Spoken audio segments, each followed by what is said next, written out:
This is my Deer Lab made by Anthony.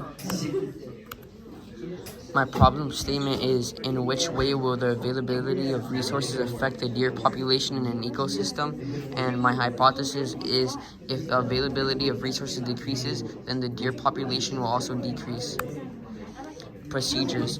Analyze and determine the deer population and conclude that every number 2 is a deer. Make sure every deer in a resource has a color tag attached to it. And line up deer on left wall while resources are lined up on the right wall.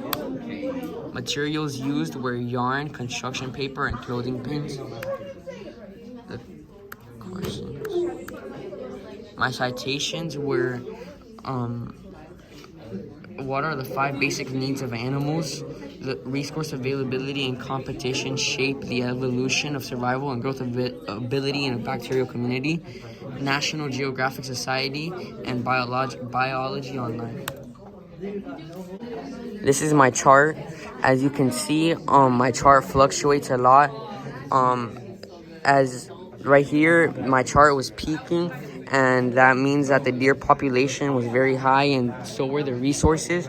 But then it began to decrease, and the lowest point is right here, meaning that the resources and the deer population were very low.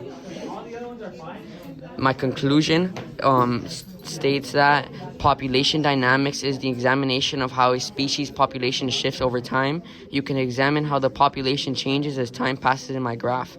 This occurs because species can periodically experience a fall in population because of a shortage of resources and a stable environment, or an increase in population due to an abundance of resources. There will never be a constant number of species. It will always vary. This means that as resources increase, so does the population of the organisms, and as resources decrease, the number of species will decrease with the resources. Here are the needs and what weighs the deer population down. Deers need oxygen, water, and food, but their population is weighed down by predators and parasites.